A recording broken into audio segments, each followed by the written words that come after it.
Capítulo 10. Consola os que sofrem. Consolo. Quando minha filha mais velha estava aprendendo a ler, ela às vezes nos pedia para ser responsáveis por ler as completas para toda a família.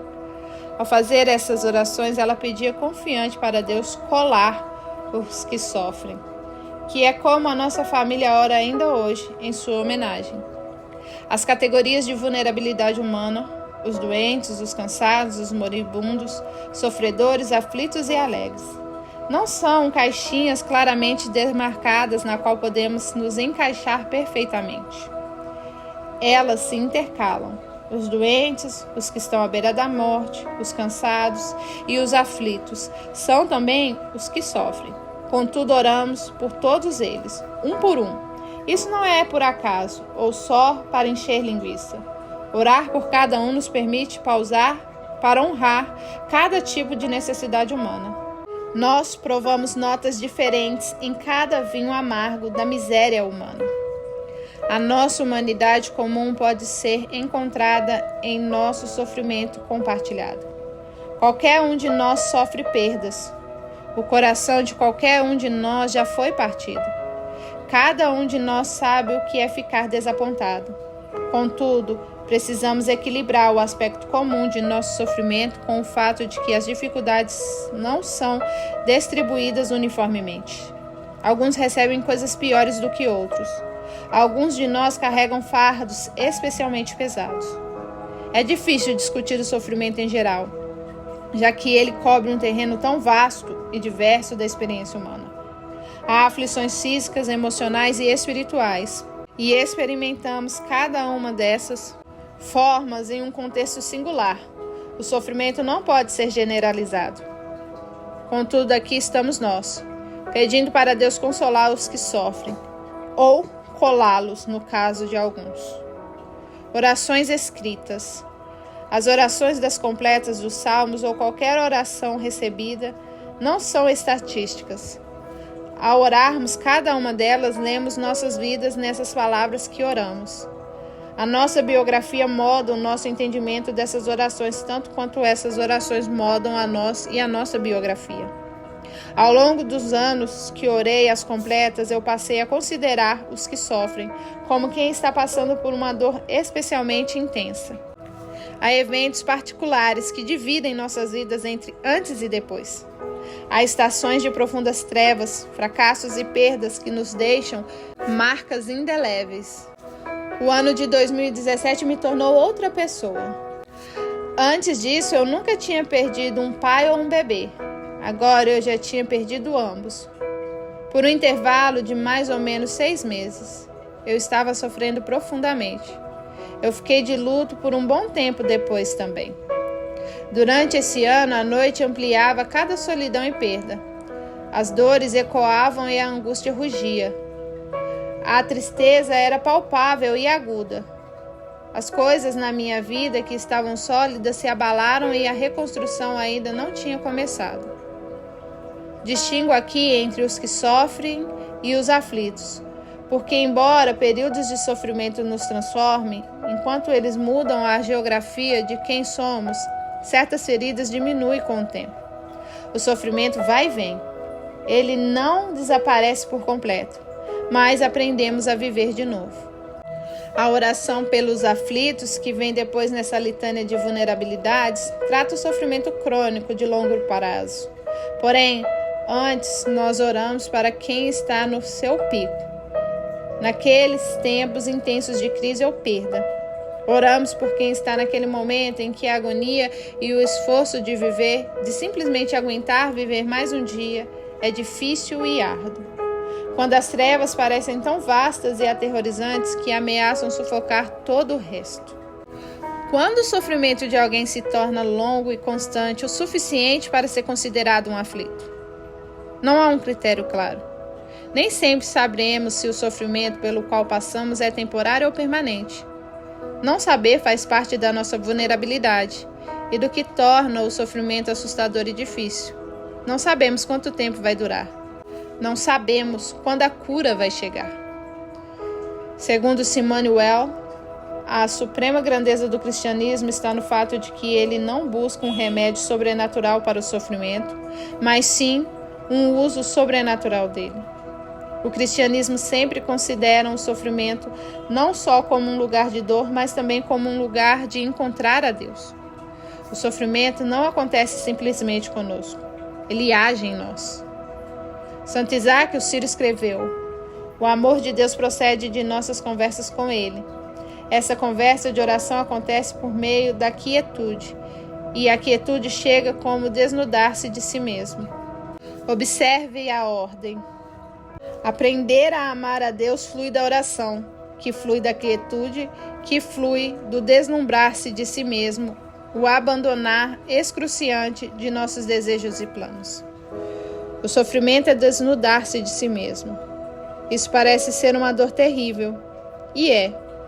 Mas o sentido e o objetivo do sofrimento não é a dor, é aprender a dar e receber amor. Deus não é um sádico que tem prazer em usar a dor para nos dar uma lição. Mas na alquimia da redenção, Deus pode pegar o que é só angústia e transformar no exato caminho pelo qual aprendemos a amar a Deus e nos deixarmos ser amados por Ele. Esse é o estranho e às vezes involuntário caminho da vida abundante. A morte necessária para a ressurreição. Scott Kranz escreve: o jeito difícil, na verdade, é o único jeito que a maioria de nós tem para aprender. A aflição, o sofrimento e a adoção, ainda que sejam só isso, bem efetivos. Há um grupo enorme de flores que só desabrocham à noite. Damas da noite, prímula noturna e outras flores que apenas desabrocham nesse período. Somente podem ser contempladas em sua glória completa caso você se aventure no escuro. E há coisas nas nossas vidas espirituais que também só desabrocharão no escuro. Eu tenho medo do escuro, mas cada vez mais tenho medo de perder o tipo de beleza e de crescimento que só pode ser encontrado ali. Tanto Paulo quanto Pedro nos dizem que o nosso sofrimento partilha do sofrimento do próprio Cristo. Filipenses 3:10, 1 Pedro 4:13. Ao sofrer, descobrimos não só uma descida até as profundezas da angústia, mas também, muitas vezes, lentamente e sempre miraculosamente, uma subida à vida real de Cristo. Não apenas Jesus se digna estar conosco no túmulo de um ente querido ou na triagem do pronto-socorro, mas também em nosso sofrimento, nos juntando a Ele no tormento do Getsemane, na tortura da cruz e nas trevas do sepulcro. Paulo até diz que o sofrimento dele completa o que resta do sofrimento de Cristo. Colossenses 1:24. Isso já confundiu teólogos demais para se contar e levou a muitos debates, o que dá emprego para eles, aliás. O que isso significa? Eu não acho que quer dizer que Jesus não sofreu o suficiente. Então precisamos dar alguns centavos de dor da nossa parte para fechar a conta da salvação. Mas significa de fato que nós encontramos em Jesus sempre implica conhecê-lo na dor e no sofrimento. Como Agostinho colocou, os sofrimentos de Jesus não foram deficientes, mas eles também continuam na igreja e por meio da igreja. Em Cristo, Deus não comprou para nós um ticket para uma vida de conforto e felicidade sem fim. Pelo contrário, somos unidos a Ele de modo que crescemos na história dele por meio das nossas histórias. A biografia de Jesus continua por meio de nós, por meio da igreja e até mesmo, e talvez especialmente, nas nossas adversidades. Martinho Lutero distinguiu entre a teologia da cruz e a teologia da glória. Numa teologia da glória, Deus mostra sua fidedignidade, distribuindo prazer, prosperidade e liberdade de sofrimento aos justos. Em contrapartida, a teologia da cruz descobre Deus oculto no sofrimento. Uma teologia da glória possui a mesma lógica que qualquer império, poder, dinheiro e prazer são as coisas realmente grandiosas. A teologia da cruz ensina que o reino de Deus está de ponta cabeça. Deus está mais presente nos momentos mais escuros de nossas vidas. Somos tentados a ver bem-estar, riqueza e sucesso como sinal de favor de Deus e o sofrimento como o lugar da ausência de Deus ou como castigo pelo pecado. Se quando lidamos com a dor da decepção, nos perguntamos se Deus realmente se importa conosco, observamos a teologia da glória. Estamos buscando um Deus que impedirá coisas ruins de acontecerem conosco. Amar a Deus por meio do sofrimento significa aprender que quando procuramos sinais da obra de Deus em nossas vidas, frequentemente eles estarão nos últimos lugares em que procuraríamos, na fraqueza, na dor, na cruz. Então precisamos ser impassíveis ou até mesmo otimistas quando carregamos uma cruz? Não. O próprio Jesus não mostrou sinal algum de placidez na cruz. Ele chorou, lamentou e clamou a Deus na angústia, admitindo sua necessidade, sua dor e sua sede. Não precisamos varrer a dor para debaixo do tapete, a nossa ou a de qualquer outra pessoa. Nós podemos chorar. Contudo, mesmo ao chorar, olhamos para aquele que as Escrituras chamam de Deus de toda consolação. O próprio Deus é o Consolador. É um dos sentidos de Paracletos, o nome que Jesus dá ao Espírito Santo. Literalmente, aquele chamado ao nosso lado, para nos ajudar. Compartilhamos do sofrimento de Cristo com a promessa de que assim também a nossa consolação transborda por meio de Cristo. Segundo aos Coríntios 1, do 3 ao 7. Nos primeiros versículos da segunda epístola de Paulo aos Coríntios, as palavras consolo e sofrimento dançam bastante uma com a outra. C. Fierce Simon Allison diz que o que se vê aqui é a conexão essencial entre o Espírito Santo e o sofrimento tanto de Cristo quanto nosso. Paulo, que nunca se importou de soar repetitivo, menciona o consolo 10 vezes e o sofrimento 7 vezes em algumas poucas frases. Allison resume esse versículo dizendo que enquanto o desejo de escapar do sofrimento seja compreensível, fazê-lo nos faz abrir mão da verdadeira vida, da paz, da comunhão, da perseverança, do caráter, da esperança e, acima de tudo, do Consolador de Deus. Andar com Deus no sofrimento é conhecer a angústia, confusão, frustração e dúvida, mas também, no tempo certo, encontrar o consolo que nossas almas mais anseiam e não podem encontrar em nenhum outro lugar. No final das contas, nós apenas encontramos consolo na presença do Consolador. Porém, é uma estranha espécie de conforto. É difícil de conseguir. Não é conforto de lençóis de luxo e trufas de chocolate, ou de uma boa xícara de chá e um cobertor quentinho, embora certamente sejam bênçãos de Deus. O conforto que encontramos no sofrimento não se trata de luxo ou aconchego. O que se oferece é o que Santo Isaac, o sírio, chamou de visão da alma. O sofrimento nos dá novos olhos. Ele nos ensina a ver no escuro. E o que aprendemos a ver? Luz, esperança, alegria e o próprio Deus de formas novas e profundas. Em nossos sofrimentos podemos receber esse dom da visão da alma, mas não é necessariamente o que acontece. Estamos tão livres para amaldiçoar a Deus por nossos sofrimentos quanto para buscá-lo nele. Mas se é para descobrirmos aquilo que se desdobra no escuro, se é para encontrarmos alguma glória em nossas cruzes, precisamos cooperar com a obra que o sofrimento faz em nós. Aparentemente se trata de uma vocação maluca, cooperar com Deus em nosso desfazimento. As cruzes que somos chamados a carregar nunca são as que escolhemos. Contudo, as práticas cristãs de oração nos ajudam a receber o crescimento que vem das formas que menos desejamos.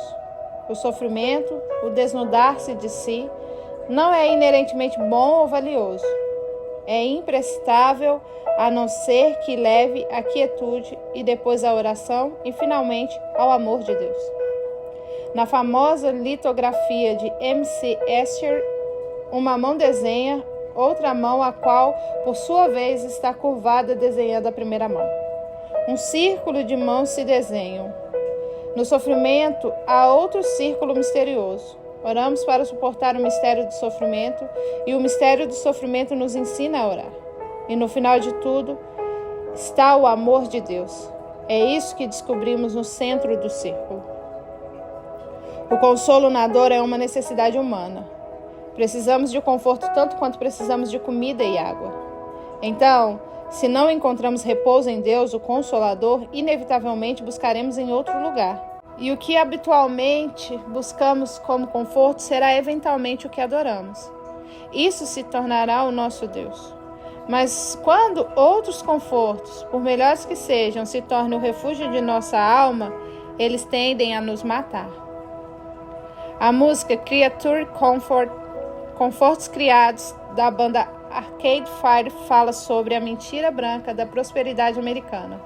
A música trata da automutilação e suicídio, garotos que se odeiam e garotos que odeiam seus corpos. Esses sofredores fazem uma oração assustadora durante a música. Deus me faz famoso. Se não dá, só tira a dor. Só tira a dor. Me faz famoso ou tirar a dor? De todo modo, tirar os sentimentos terríveis da fraqueza e amargura. Nos momentos em que a angústia é tão profunda que eu posso senti-la no meu corpo, eu quase que insistentemente vou para qualquer coisa que eu possa usar como morfina, internet, televisão, carboidratos, atividade física, sono, ficar acordado até tarde, vinho, chocolate, trabalho, redes sociais. Dennis Bryan escreveu na Chicago Tribune: hora de admitir, somos uma nação de viciados. Ele diz que cerca de 40 milhões de americanos estão viciados em drogas ou álcool. Apenas 2 das milhares de coisas que usamos para aliviar a dor. Brainy diz que nossa sociedade abraça tanto vícios que é difícil listar todos.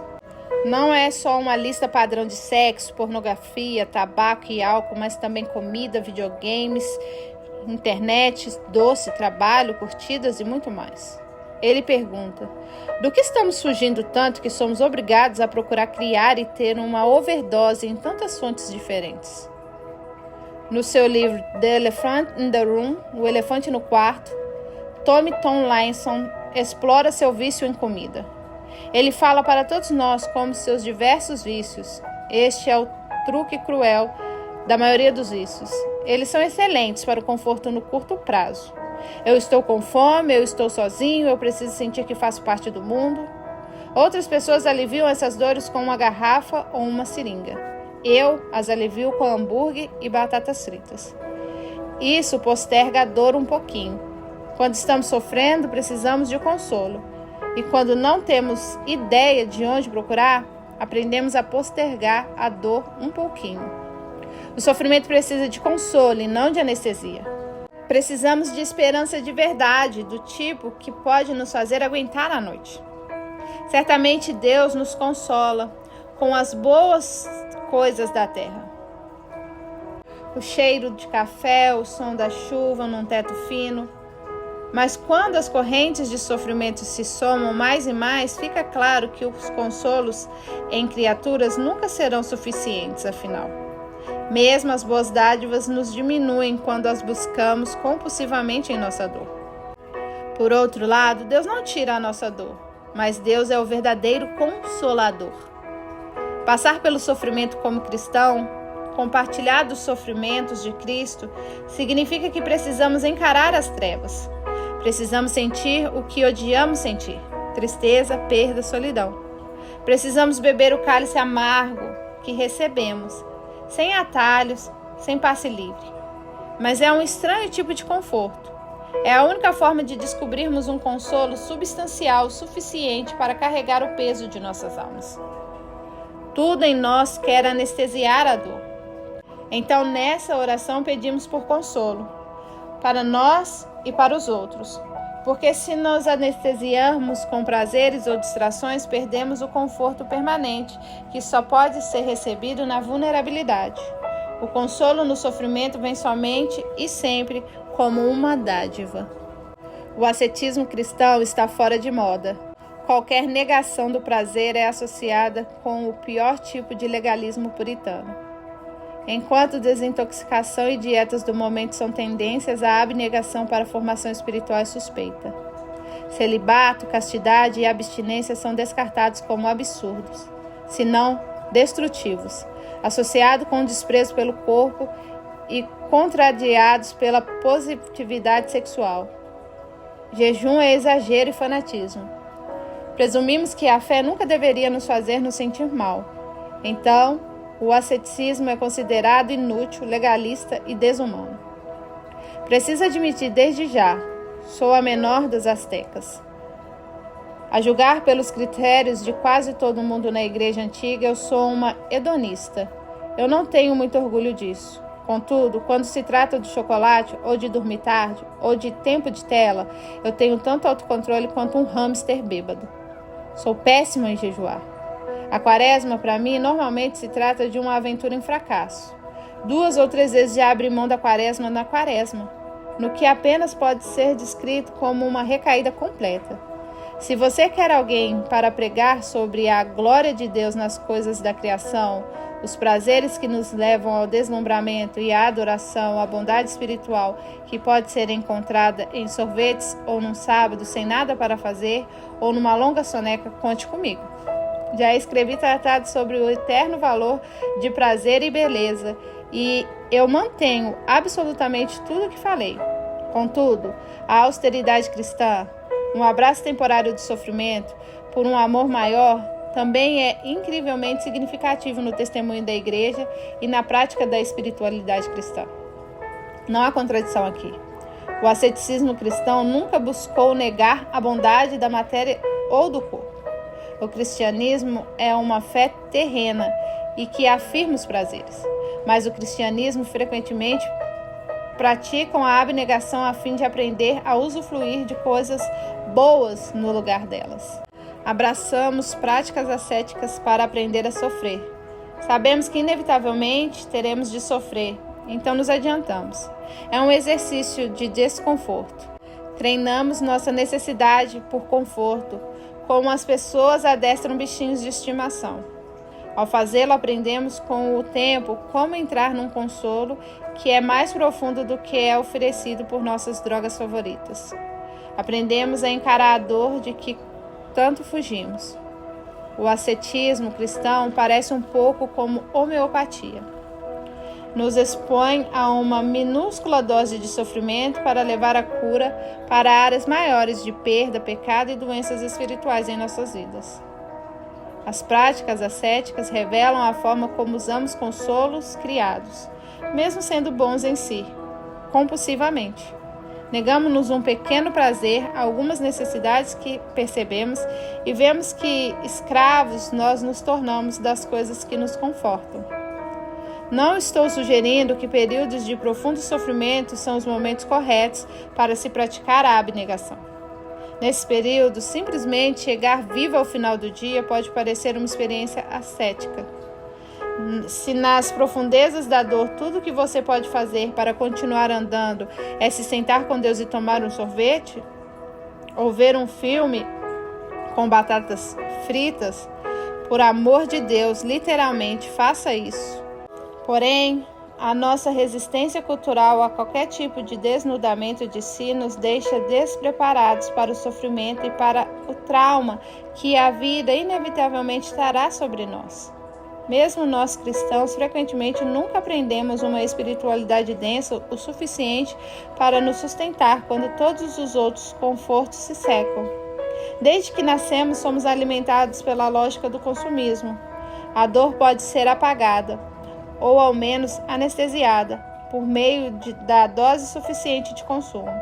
Se pudermos comprar o suficiente, tivermos sucesso o suficiente, se formos famosos o suficiente, bebermos o suficiente, encontrarmos a pessoa certa, tivermos uma casa e uma carreira, então nossos sofrimentos serão aliviados. Nós até podemos usar a espiritualidade da mesma forma, vendendo Deus ou a vida espiritual como o caminho da realização pessoal e triunfo, não como o caminho da cruz. Fomos criados ingerindo essa mentira como uma vitamina diária, e isso nos feriu, como pessoas, como cultura e como igreja. No seu texto I Used to Be a Human Begins, eu costumava ser um humano, Audrey Sullivan, um jornalista que é um blogueiro bem conhecido, discute como ele teve de abandonar o que ele chamava de seu vício por tecnologia e redes sociais. Ele queria aprender a praticar o silêncio. Ele foi para um retiro que exigia o silêncio o dia todo e a noite toda, sem celular, internet, GPS ou até conversas. Depois de alguns dias neste retiro, ele foi repentinamente, para sua surpresa, tomado por memórias dolorosas da infância, particularmente um sofrimento que ele passou por conta da doença mental de sua mãe. Ele escreveu: era como se, tendo removido lenta e gradualmente toda a distração da minha vida, eu subitamente encarei aquilo do que me distraía. Enquanto repousava no tronco de uma árvore, eu parei e, de repente, me vi em posição fetal, convulsionando com essa nova dor, soluçando. Toda a válvula de escape que ele havia habitualmente utilizado para retirá-la, ele não podia ligar ou enviar uma mensagem para um amigo. Ele não podia ver um Twitter ou um e-mail. Ele precisava ficar sentado com a sua dor e seus traumas de infância, há muito enterrados. E o que ele descobriu é que ele não só sobreviveu à experiência, como também foi curado por meio dela. Há uma sabedoria que só pode ser aprendida na abnegação. Somente quando todas as outras válvulas de escape, aparelhos e anestesias são retirados. Sullivan escreve: a tristeza se transformou numa espécie de calma e tranquilidade. Eu senti outras coisas da infância: a beleza das florestas, a alegria dos amigos, o apoio da minha irmã, o amor da minha avó materna. Ele tinha passado a vida toda refugiando-se do sofrimento, mas a única maneira de atravessá-lo era passando no meio dele. A única forma de ser curado era se negar aquilo que lhe havia dado identidade e uma carreira, aquilo em que ele mais compulsivamente procurava por consolo. O ascetismo cristão é a prática do silêncio, do jejum, da castidade, do celibato, da solitude ou qualquer outra forma de abnegação. Não é para autodestruição ou autocondenação, mas para a cura. Ao assumirmos o sofrimento de forma grande e pequena, aprendemos a buscar o consolo de um modo que não é particularmente natural para nós, mas que é profundamente necessário. Precisamos treinar nossos corações para buscar um conforto permanente no próprio Deus. Nós praticamos nos livrar dos confortos criados, gloriosamente bons, mas inadequados para a tarefa, a fim de aprendermos a receber o consolo que mais profundamente ansiamos. Pedimos a Deus que console os que sofrem. Não pedimos que Ele alivie o sofrimento com clichês. Não pedimos que o sofrer se aquiete e supere.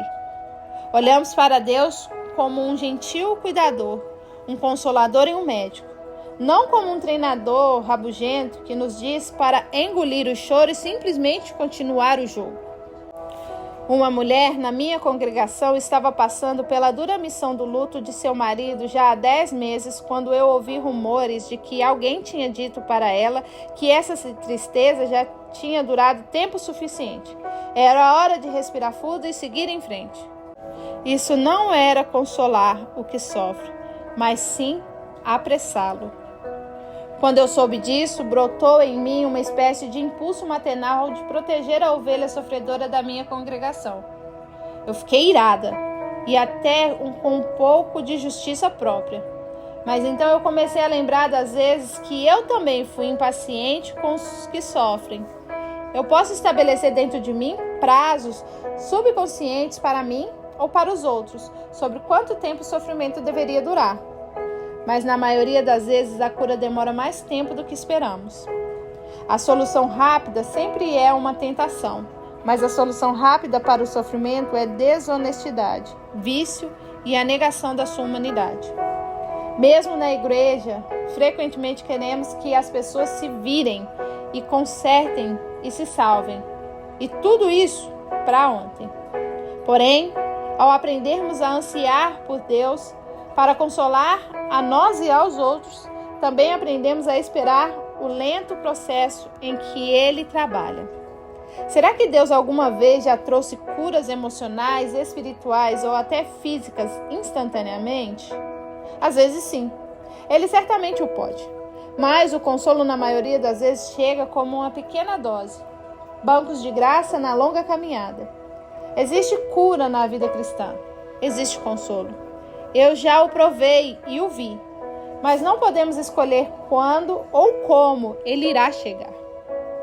Pierre Teilhard de Chardin nos lembra, acima de tudo, confie na lenta obra de Deus.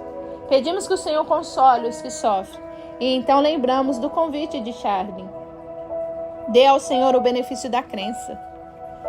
Dê que a sua mão lhe guie e aceite a ansiedade de se sentir em suspenso e incompleto. Há um velho ditado: o que não te mata te deixa mais forte. Mas isso parece vazio de significado para mim. E penso eu que para todos os que já sofreram também. A doença que eventualmente matou o meu pai subitamente tinha começado como um lento processo de declínio. Durante uma longa série de internações hospitalares, eu passei dias segurando a mão dele. Então, minhas filhas pregaram o vírus e eu passei várias noites segurando o cabelo delas enquanto elas vomitavam. Em meio a essas semanas cansativas, eu escrevi: eu não sinto que esses dias difíceis, esse estresse, angústia e desafio me tornem mais forte. No final das contas, eu me sinto profundamente fraca e vulnerável. Foi Nietzsche que primeiro disse esse clichê, agora famoso, sobre o que não nos mata. No seu livro O Crepúsculo dos Ídolos, da Escola da Guerra da Vida, o que não me mata me deixa mais forte. Eu encaro coisas todos os dias, grandes e pequenas, que são difíceis, mas que não me matam. Eu venho descobrindo que o que não me mata, na verdade, me deixa mais fraca, e talvez seja essa a ideia. O caminho para a glória é descoberto por meio e somente por meio da cruz. Na escola de amor da vida, o sofrimento, o que não nos mata, nos torna mais vivos para nossa necessidade e fraqueza e, portanto, mais capazes de dar e receber amor. É claro que o sofrimento traz resiliência, assim como ossos quebrados se cura e fica mais forte. Podemos ficar, talvez, ironicamente, frágeis se não conhecemos o que é dor ou dificuldade. E há uma espécie de fidelidade duradoura e garra a ser encontrada do outro lado da agonia. Mas esse tipo de resiliência não nos forma para sermos o que Nietzsche via como uma fortaleza impenetrável. Isso não nos endurece. Isso nos torna mais abertos para como somos amados em Deus, para nossa vulnerabilidade e para a vulnerabilidade de outras pessoas. Em seu texto, The Tabernacle of God and a Theology of Weakness, Tabernáculo de Deus e uma Teologia de Fraqueza, Marva Dowling diz que, assim como Cristo realizou seu sacrifício por nós pelo sofrimento e a morte, de modo que o Senhor realiza o seu testemunho ao mundo por meio do sofrimento. O caminho de Deus não é nos tirar das tribulações, mas nos consolar em meio a elas e trocar nossa força em meio a elas. Pela nossa união com Cristo, no poder do Espírito, em nossas fraquezas, nós manifestamos a glória de Deus. As pessoas que eu mais respeito são aquelas que sofrem, mas não anestesiaram a sua dor, que enfrentaram as suas trevas. No processo, elas se tornaram esplendidamente fracas, não duras como pedras, nem amargas ou rígidas, mas homens e mulheres que aguentavam a vulnerabilidade com alegria e confiança. Eles são quase reluzentes, como um balão chinês feito com um papel fino o suficiente para a luz brilhar de dentro deles.